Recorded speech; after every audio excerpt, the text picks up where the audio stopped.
people to get back in here.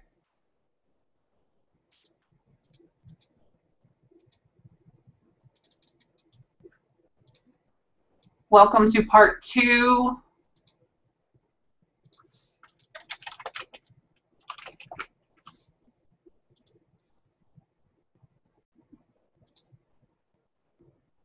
People to get back in here.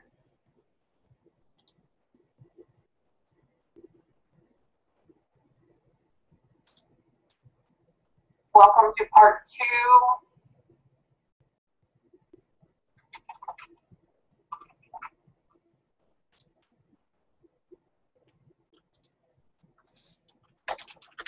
People to get back in here.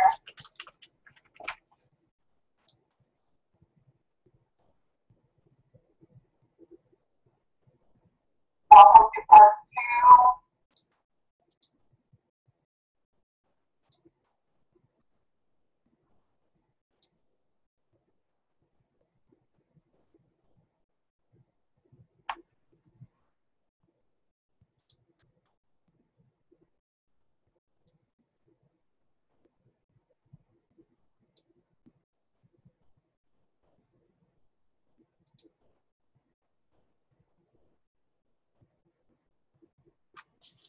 Okay, for the questions this time, let's keep them on the event page.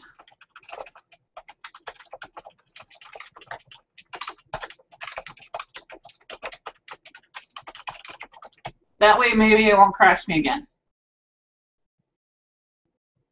I don't know if it was my network. I don't know if it was the fact that we had, at that point, 125 people online.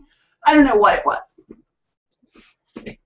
So I'm back, and I am so sorry, and I've probably lost most of the people because it looks like we're down to 13 people, but I'm going to keep going so that way we record it and it's available. So if you have friends that were in the other one, please direct them to come on in. I should probably just put something on Facebook. I am so, so sorry. Can't always predict what the internet's going to do.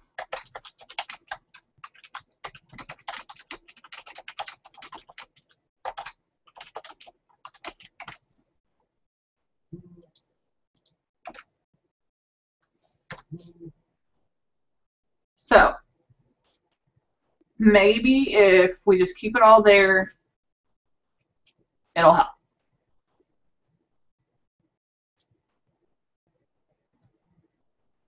And that way you can also at people and you can respond to them.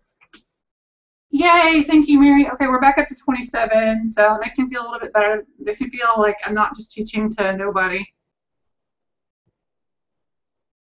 I texted my husband and I'm like, oh my goodness, the network went out because the whole screen went black. Okay, so we were on inspiration. We were talking about inspiration, and I said that I remember back when I was in school and notebooks, I mean, not notebooks, we did a lot of worksheets, and this was before they even really got to be black and white, and they were that purple and white that you always wanted to smell.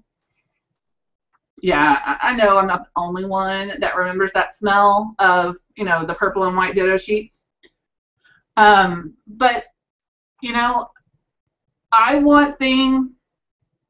notebooks need to be creative. They need to be interesting. And if you're not interested by them, then your students aren't going to be interested by them. I don't know if you can tell through the way I talk about them and stuff like that. I love them. I'm passionate about them. And that passed off with my teachers. I mean, and my students.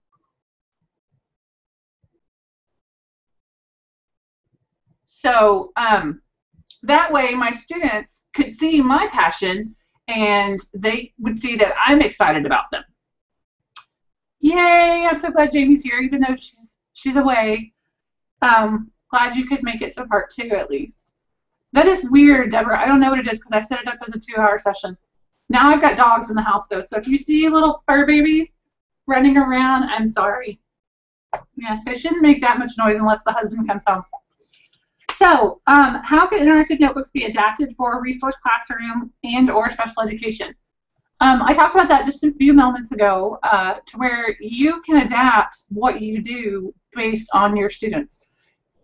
Students have adaptations and accommodations and modifications that say they may need things pre-written for them, or they may need, maybe they just came in, or they may need things pre-typed, or they may think a bigger font. You have to do those no matter what. Those are, state laws, and, that you have to follow. That's awesome, Amy. So you have to make the choice and the effort ahead of time to just make those adaptations. So like if I was going to do this activity right here with one of the students, I could partner them with somebody to do it. I could type out the heading each day for them. I could pre-type out the I can statement for them and have them highlight the verb, or they're fine. Things like this. I could break it down into different vocabulary and, use different vocabulary for them to use. So it's all about the different, your surprise is on your chair. It's all about, finding what works for your students. Her babies rock. Yes, they do, and they're hiding from Daddy right now. I'm turning them out because I need to close your door. I need to close your door because I need to do my video for school. He's working on schoolwork. So he has to tape something, so he can't have my voice in the background. So adaptations for a resource class. When I first started with my resource class, I was thinking I was going to pull my hair out, that it wasn't going to work. And some people out there in blogosphere told me, try it. What's the least that it can do? And I tried it with my students, and they loved it. They craved it. They came to class every day asking for it because it was order for them. They knew, okay, we're going to get our notebooks. We're going to put our title on there. We're going to put our I can statement. We're going to do this, and we're going to do this, and we're going to do this. It was a process for them, and it worked. And I tried not to stray for them. For that class, we may have only did the same 10 flippables all year. But that was okay because they knew how to do those. I did a lot of notes with them, too. We always had colorful paper. We had to do a review day on estimation. So, we did some notes and some practice, and then they did some together, and then they had to do a reflection. This was before I was doing right side, left side. Again, same thing here. But it was what they understood it.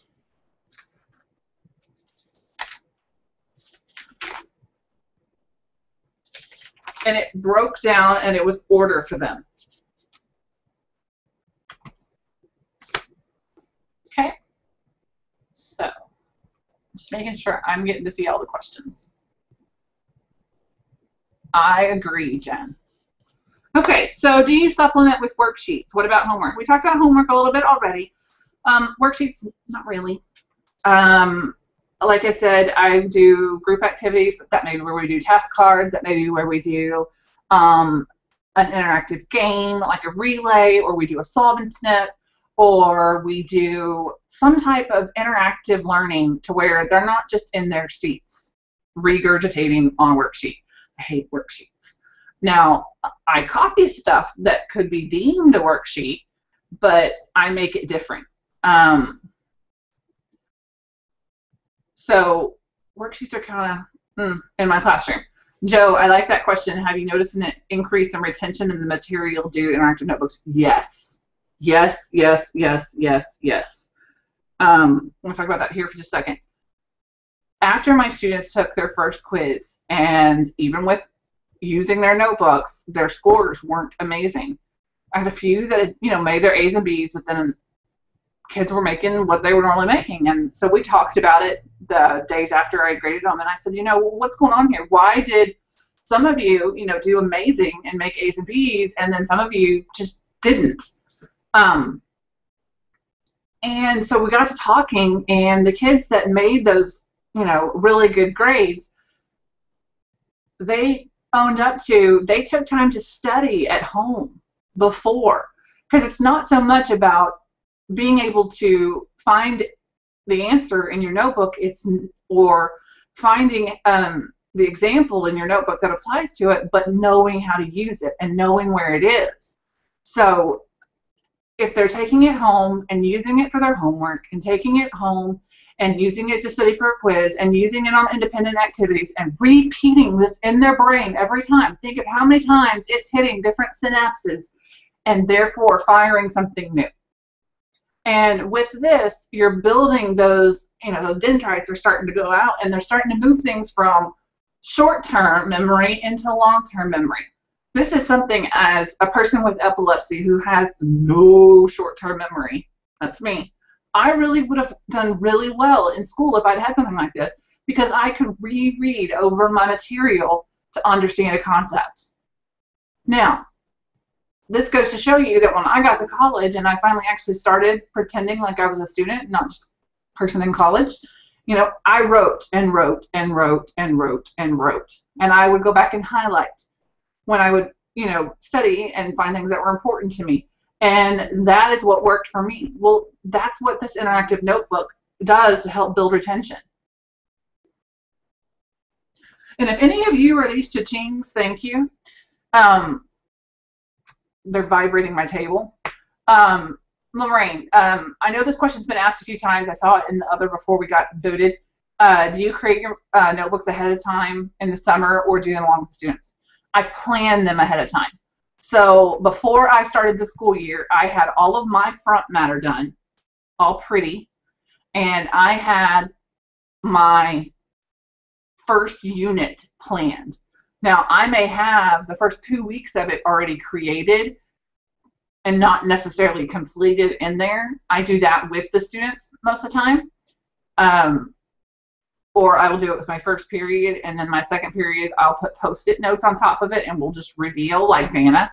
My kids loved being Vanna as I was walking around the room. Donna asked, what do I assign for homework? I just so happen to have a folder here of stuff that I've given for homework. So the first week, we, in my class, that we were going over fractions, decimals, and percents, converting, comparing, and ordering. So the third week of school, they would get something like this. They had some practice at the top of converting. Then they had 3 word problems. That's it. Yes, Amy, cha-chings are the best. So that's homework. And it's due on Friday. That's a quiz. This was homework after we talked about absolute value and adding and subtracting positive and negative integers. So there's some practice problems at the top, there's some matching, more practice problems, and then word problems. I always put word problems. And for any of you who use any of my materials, you know that my word problems are very real life. Another one, a lot of computation. This was adding and subtract, as all operations with positive and negative integers, so we needed a lot of computation on that one. And then some real world problems as well.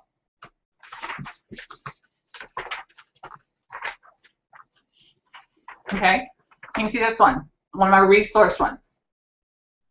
This is actually, is this a quiz? Yeah, this is actually a quiz. So computation, word problem. Oh, sorry.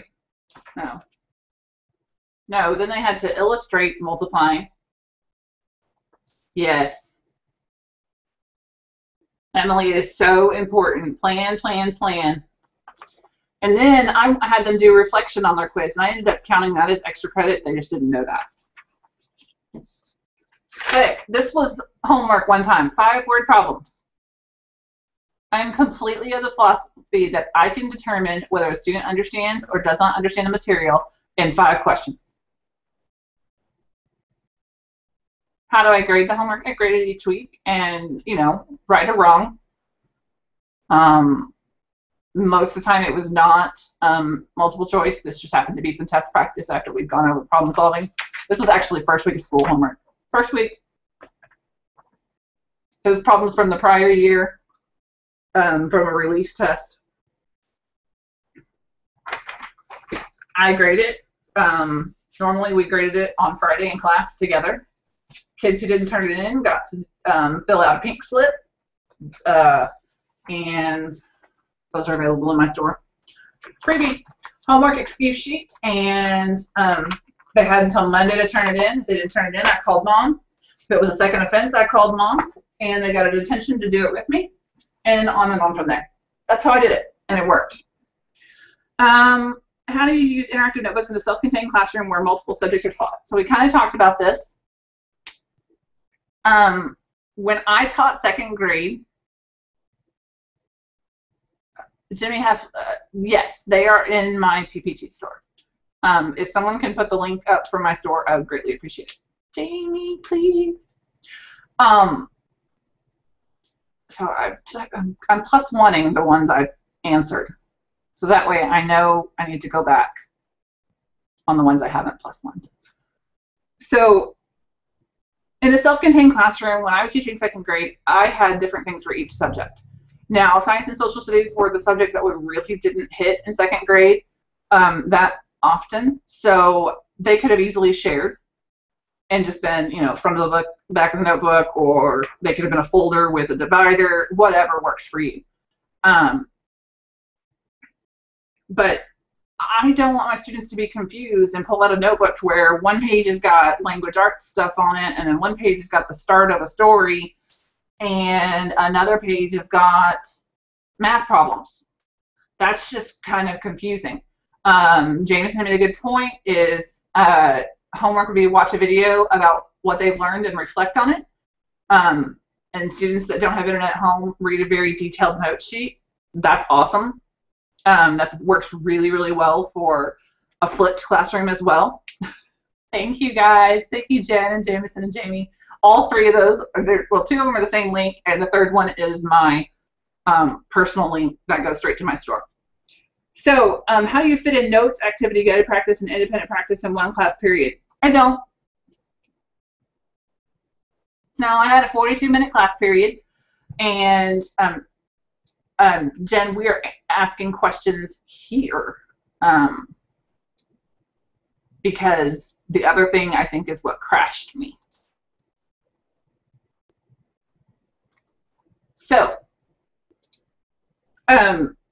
typically a lesson is, or, you know, class starts period with, you know, med minutes to get ready, intro, mini lesson, sometimes some practice, not always, depending on how long the mini lesson is, and then an exit ticket. Because I only do that 2 to 3 times a week, I have those other 2 to 3 days to do, you know, more independent practice, more group activities, more small groups, to where I can break kids down into stations and say, okay, you know, I have 6 stations going on in my classroom, and I can pull from kids in different areas, and we can work together. That's what works for me in my classroom. And yes, it causes a lot of movement, but kids need to move, and moving is part of what helps engage their brain. So that's what works for me. And honestly, I've heard from so many other teachers that when they started doing it, it really started working for them as well. What do you do when a student loses their notebook? Where do students keep them? I love telling my story about Deja. Deja was my first student to ever lose her notebook. She comes to me third period on a Monday morning in tears. I'm like, what the heck is going on? And I'm going to go over that, Meredith. I promise. It's part of that. She's in tears. I'm like, what's wrong, Deja? What happened second period? What text message did you read in the bathroom that you weren't supposed to read? What's going on? She said, I lost my notebook. Okay. What do you mean you lost your notebook? Well, I went to my dad's this weekend and I left it at my dad's house. I was like, okay, did you call? She's like, well, my stepmom has a rule that if I leave anything over there, she throws it away. My jaw dropped to the floor. I'm like, she what? And when she saw that look on my face, she kind of smiled and perked up a little bit, and she's like, Miss S, my mom has already called her and taken care of it. She brought a notebook into school. She brought a new notebook in that day. Mom went and got her one, responsible, student and parent. And I told her, okay, well, we're end of October, early November. Let's just start with the current unit. We were in the middle of Unit 3. I said, so start with page whatever it was, and we'll start from there. And she was like, okay, da, da, da. So she comes into tutoring the next afternoon to start working on catching up her notebook. She decided to completely redo her entire notebook. 3 months worth of information because she saw how valuable it was. That right there, it gives me tears every time I tell the story because,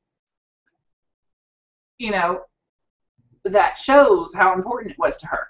Now, I had come before, not this last year, or not my last year of using them in the classroom, but years prior, I had students lose them. And it frustrated me, and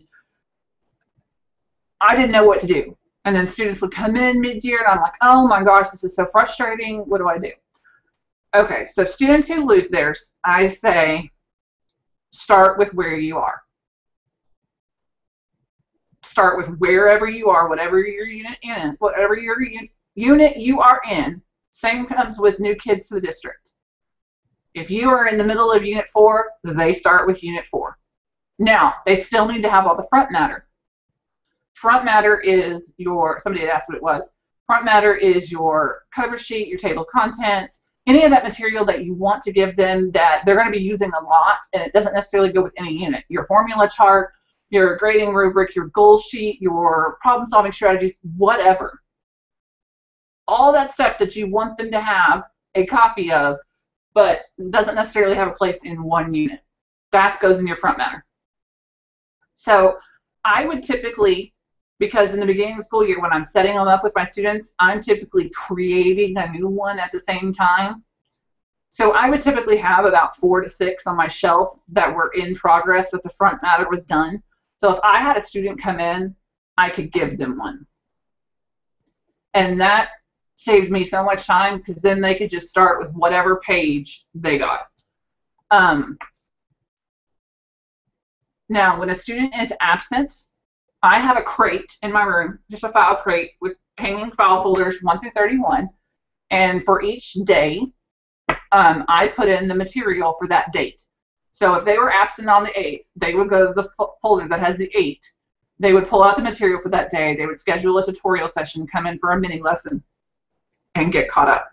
Now, I also put a picture of all of my lessons on our class blog so they have access to it. This really helps for those students who didn't finish. Really helped for my special ed students who then went to the content mastery class for extra help or for extra help after school. They could pull up the website in the classroom and they had a copy of exactly what my page looked like.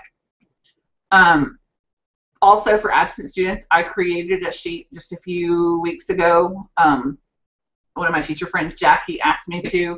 So where basically at the top it's editable. It's a freebie on my website. On my blog, I'll put it on the resource page that I'm making tomorrow. And it, has information for the student name, the date, the I can statement, all this can be pre-typed. And then it has room for you to pull in a picture of your page and then give an assignment at the bottom. So she was so excited. She kind of just threw everything at me. She said, I kind of want this on paper, but I don't know how to do it. I created it for her. She loved it. Emily, I used to have block to where I had, oh my goodness, how long were our classes? I had 114 minutes with my kids, and with a block class, I got to do a lot more independent practice, guided practice, and group activity in the same day. I would still never spend more than 20 to 30 minutes actually working on an interactive notebook because I didn't want them to get bored. I wanted to constantly change. And okay, we would do, an introduction, and we would talk about, maybe what we had done the prior day, and then I would show how it applied to what we were learning today. And then we would get into the mini lesson, and then we would get into practicing, and then maybe pair share, and then doing some word problems. And yeah, some days it is too long. Oh, there was one day, or there were days that I wanted to pull my hair out because the boys just were that. Yeah. Okay. If you are using, yes, Jen, if you are using my products, you are able to post pictures of the completed pages for your absent students on your classroom websites. If it's a private classroom website, that's fine. I mean, fine as well. If it's a public classroom website, at the bottom, if you just say, you know, credit to Formula Fun and link to me to my blog or my store, that would be great. But yeah, I'm fine for it, because that way if it gets pinned on Pinterest, somebody knows where to find it.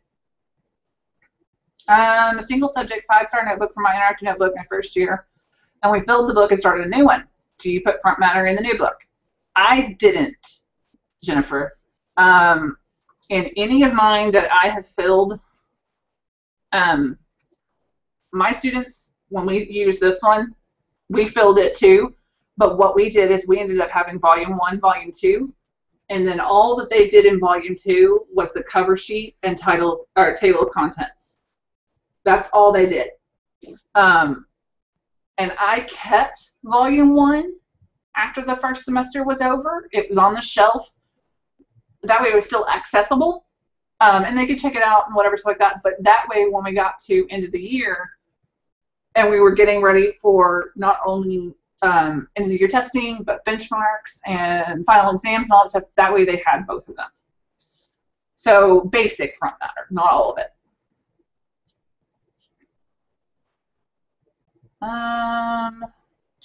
How do you manage math? Laurel, it would be overwhelming to do it all. I say start small, do little pieces, and do what you can. Don't try to go all gung-ho from the very beginning. Do pieces as you can.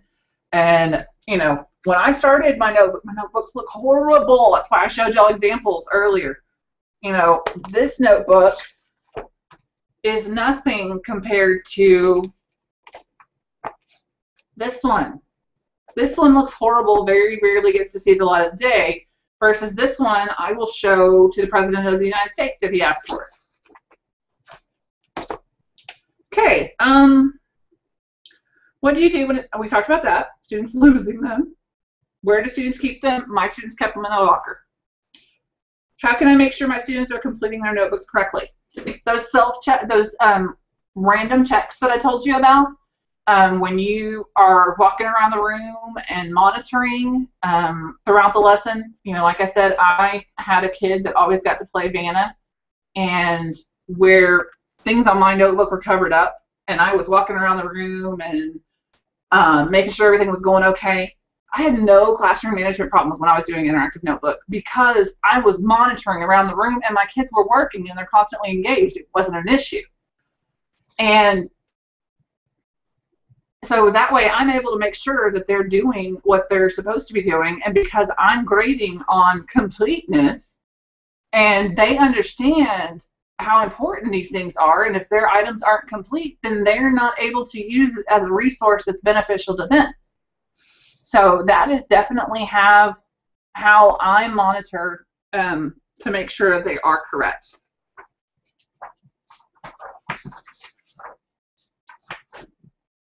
Making sure I put the questions that I've already answered over the way. Okay.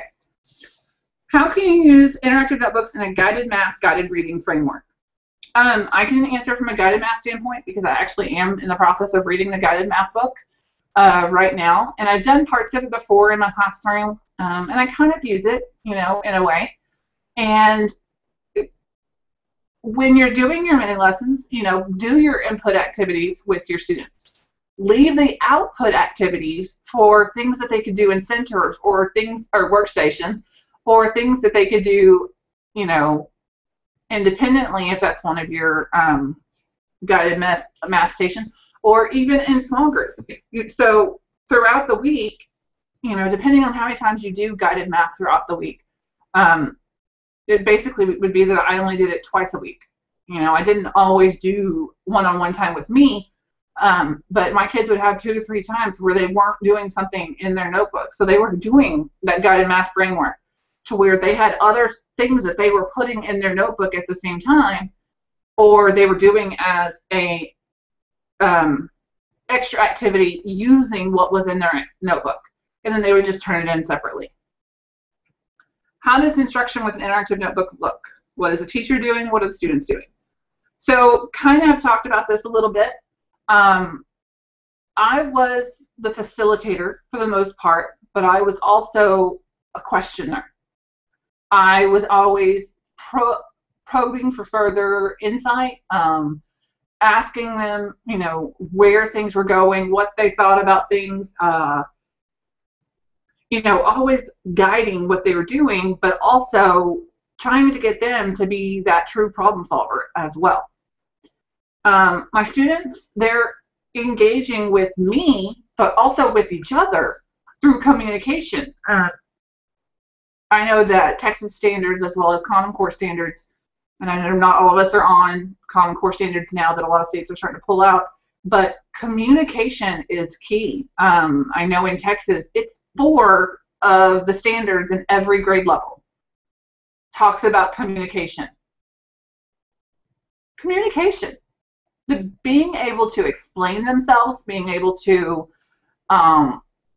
teach it to another student, being able to communicate clearly on the way to solve a problem, the way to, oh, it's Jamie, thank you. Just all of that stuff. We really have to let students communicate, and that's not only communicating and writing something down, even though written expression is very important as well, especially with our language learners, which is something you just asked, Jamie. Allowing them to communicate, whether, you know, with each other and build upon what they've done. So I may be facilitating the learning, but my students are talking a lot too. A lot. Like if you walked into my classroom and you didn't know the type of learning I was teaching, or the methods in the way I was teaching, and you would think that my class was chaos, but it's not. Everybody knows what they're doing, and they're all learning, and they can tell you, this is what I'm doing, this is what I'm learning. Jennifer asks, how many pages do I use per lesson? 2. Typically 2. If I needed to use more, I would do the hinge method and tape a piece of paper at the top to where it was all together on that one open spread. Reason being is I didn't want to flip multiple pages and things get all over the place. JD, you asked about tips for using interactive notebooks with English language learners. You know, communication is key. Let them illustrate, let them write. I don't know what level you're talking about. You know, just like all the strategies you would use in a regular language ELL, ESL class, you know, using them in an interactive notebook, you may want to do more pre-typed notes and put some more visuals on flippables or on notes or things like that, to where they can visualize something and put it towards what they're learning. I'm trying to think. I know I've got some here.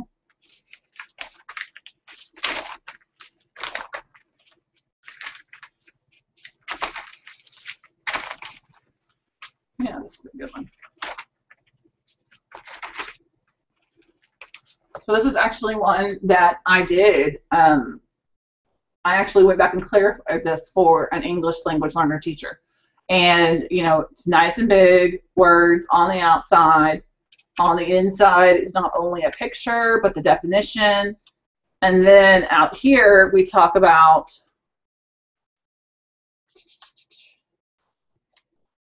two congruent sides, 3 congruent sides, no congruent sides, and then the measure of the angles. So see, you can see a visual. So it's just breaking it down like you would normally and just putting it in a format that they can refer back to. Janine, I do not have I can statements for Common Core, but I know someone who does, and they are formatted exactly like mine. And I'm trying to, let me put in her,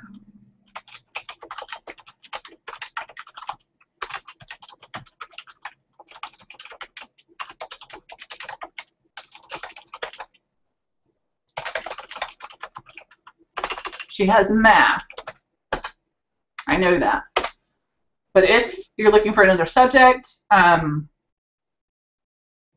feel free to search. I know like Deanna has lower levels. I know there are tons of sellers on Teachers Pay Teachers who have it.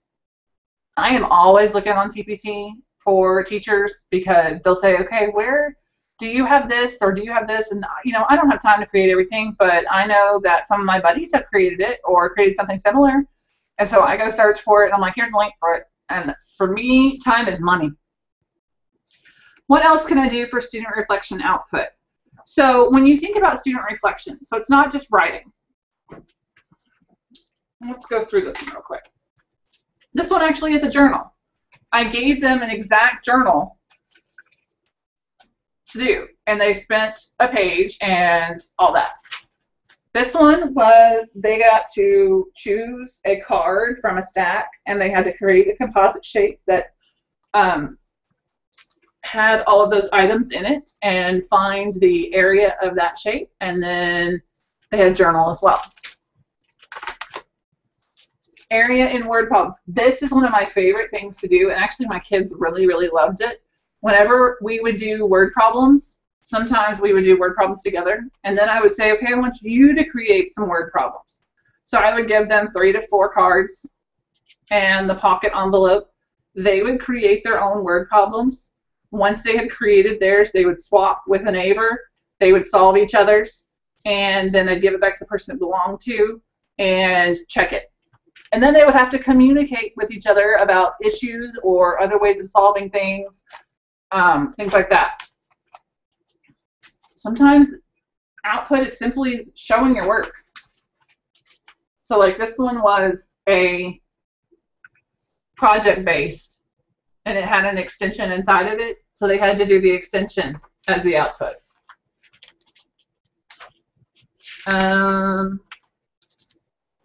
Creating 3D images with isometric paper. This one was kind of an independent activity, so that took 2 pages. I think I did it group work actually. They had to sort the cards whether they were asking for area or volume. So one side's area, one side's volume. And then under each of the task cards, they had to solve it. And they taped them on with washi tape so they could flip them up, and it looks kind of cute. Okay, so talking about surface area. My kids actually got a net of something, and they had to find the area or the length of each side, and then find the area of each shape, and all that jazz. Alyssa, I use those area word problems in everything. Anything and everything we could do word problems with, and I can get them to writing them. Granted, beginning of the year, it was a pain in the butt, but my kids loved it by the end of the year. A lot of sorting. Envelopes here, I'm going to give you a tip. Go to Big Lots at the end of the season. Like we know baby shower season and all that stuff is ending. Go raid them of their clearance envelopes. And I was getting packages of like 10 invitations for $1. So that was 10 envelopes for $1. I bought out my Big Lots 2 years ago, and I still have envelopes. Still. Or you can make them, or kids can keep the envelopes that you get in your junk mail, or whatever, but 10 for $1, I was okay with that. Sometimes I would give them word problems, and they would have to solve them.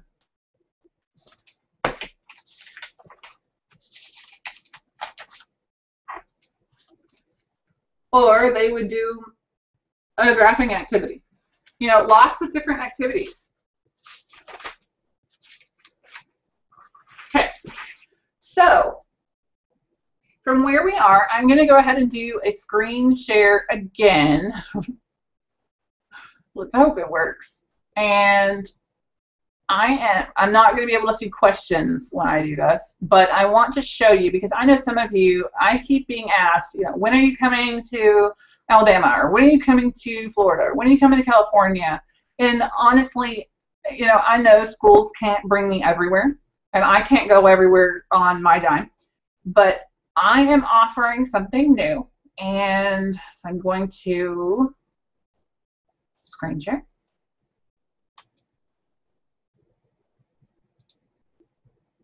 So on my website, I have a new offering called Skype Training. And if somebody can type that lovely link into the page, I would appreciate it. So I'm going to do one-on-one and small group training via Skype. And this is Skype sessions with me that are 2 hours long that you will receive professional development credit for. On interactive notebooks, differentiation, basically any topic you want information on that you have either seen me blog post about, or you think I know stuff about and you want more information about. Sometimes you may just want some hand-holding on how to get through your interactive notebook. And so, oh, I can do this. Paste. There we go. Sorry, I was making sure that it would let me. So I'm going through and I am like, okay, how can I help people when I'm, you know, 800 miles away from them? And how can I do this? So my husband and I were sitting down one night and we decided Skype. Skype is the way to do this. So I have set it up to where normally I would do one-on-one Skype sessions for $60 for a 2-hour session, and small group sessions, less than 8 people, for $200 for a 1-hour session. But I am doing a special through June 31st for $40 for the 2-hour session one-on-one, or $135 for a small group session. So if you have a group at your school who, you know, you can get a principal and say, okay, I think this would be really good for us to do this, and we would really benefit and learn and stuff like that. I do take purchase orders. I also take PayPal. All on here, there is a caveat. It says all the sessions must be paid for before midnight on June 31st, but do not have to be scheduled or completed. So that means that you can prepay ahead of time, and you know you're way out of, you know, you're on vacation and you're on all that stuff right now. That's okay. Or sometimes you may want to wait until, you know, November, when you're not necessarily at the best and you're like, okay, I need to get some more ideas. But it's very simple. PayPal checkout. Oh, I'll fix that. Thank you, Jen. Can you tell I'm already looking at July? So that is available. So it is under my workshops. If you just hovered over it, it should drop down. I think it's having issues with being on here. Also, I am going to put more information on my interactive notebooks page. This currently is filled with some of the links to things I've done, videos I've created, but I'm, you know, freebies, linky parties that I had that people shared information on, and my Pinterest board. My Pinterest board is huge. If you are ever looking for ideas, feel free to jump on over there. Look at this. Over 1,200 pins, almost 6,200 followers. If you have anything you are looking for something on, go here first. And you can search in this board. You know, by searching here, it's supposed to search this board. It may not work exactly, but always feel free. So I'm going to stop screen sharing. And at this point, I am going to open up for a few more questions because I know we were cut off for a little bit. So if you have questions that I may not have answered, this is your time. It is 8:08 my time, so I'm going to answer questions till about 8:15, 8:20. You're very welcome, Bettina. Hey, Jen, can you send me an email at formulafun@gmail.com and tell me and remind me that there are only 30 days in June? That's cool, Mike. Feed the Children's Center, free teacher supply store where you can get free classroom supplies and or books. He said he got 32-inch binders last month along with tons of other stuff. Misty, yes, they are. The bundles are made up of exactly the activities I've been sharing. I have it available currently for Kinder 1st and 2nd, 6th, 7th, and 8th. And then I have a mega bundle that is all 6th, 7th, and 8th together. And I'm in the process of working on 3rd, 4th, and 5th. Glad I could help, Sammy. Don't forget to make sure that you have downloaded the handout for today so that you have your certificate of attendance. Again, it does have my contact information at the bottom if your administration has any questions. Thank you, Lorraine. The recording will be available on YouTube once it's processed and everything, and I will post those links, of course, on my Facebook page, on the blog post tomorrow, all that stuff. Martha, coming soon. Actually, I will have one at sale. You know what? Meh. I'll go throw my store on sale for the rest of the night. So I will change it tomorrow morning when I wake up. And if any of you know, I sleep in. Or I try to. Past two mornings, I have woke up way before my alarm. Okay, so it's on sale. There. I think it's 15%. And I marked everything. Yeah. When you have 284 products in your store, you have to scroll a lot.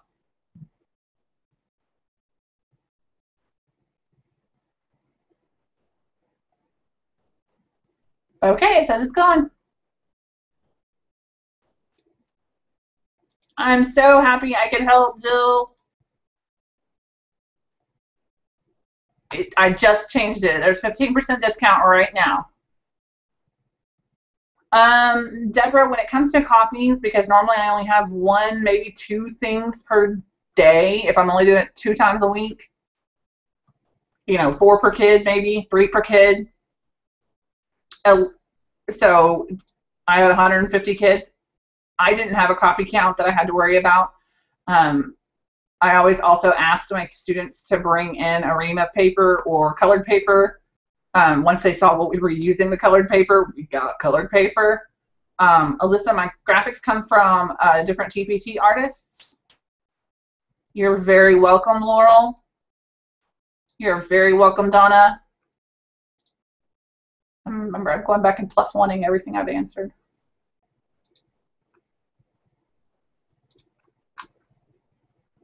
You're welcome, Danique. You're welcome, Carmen. Awesome, Valerie.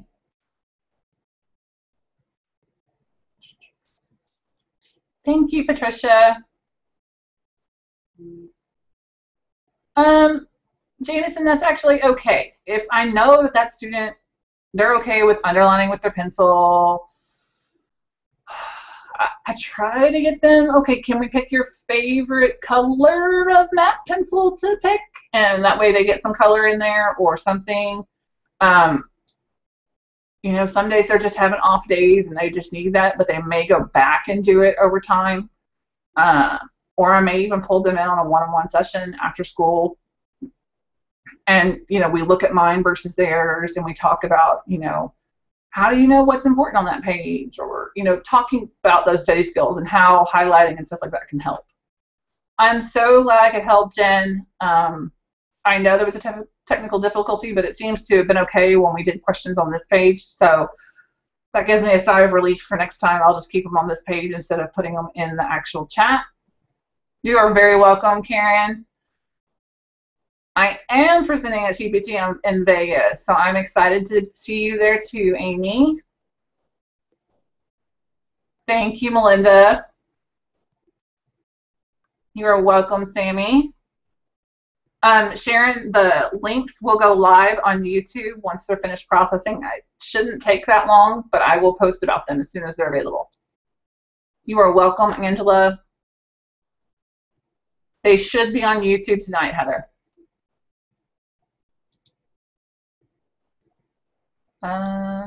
You are very welcome, Christina. Thank you, Jamie. That's awesome, Angela. Welcome, Jennifer. I'm so excited for all of you, and I can't wait to hear how it's going.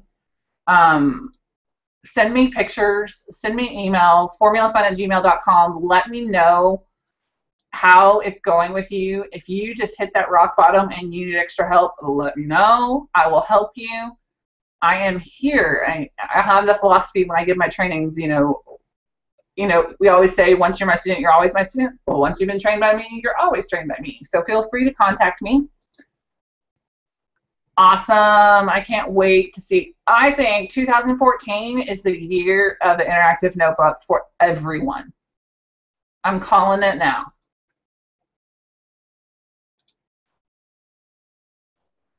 I am so happy I could help you.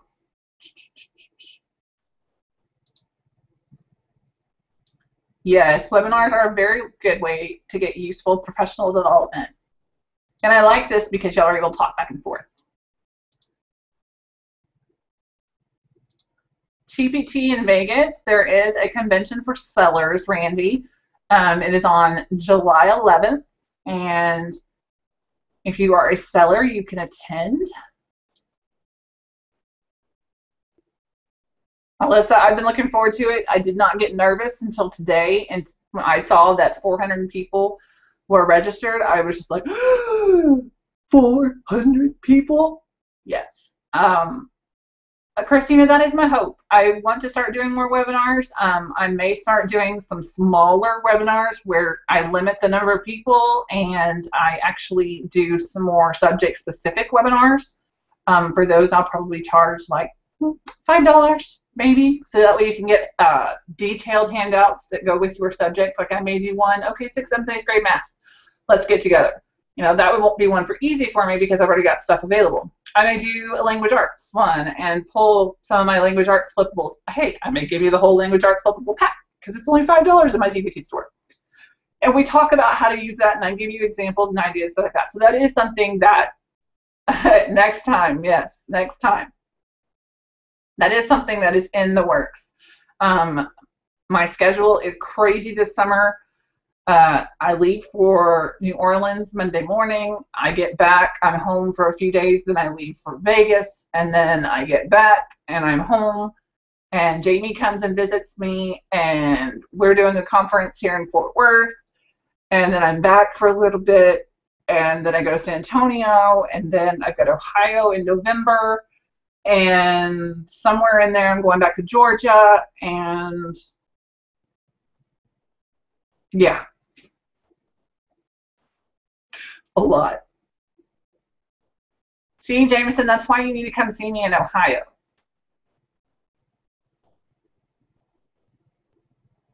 But I love sharing my night with you. My husband's home now, so I want to make sure that he's done his homework. Thank you for all for being here. The bundles currently are aligned to Common Core. There are a couple that are aligned to the prior 6th grade TEKS, but Heather, I am in the process. My sheets are right here. They're over there. I have completely aligned K through 8 math standards with the new math TEKS. So I'm in my moments of freedom, I am working on those. They're coming. You're not going to sleep, Jamie.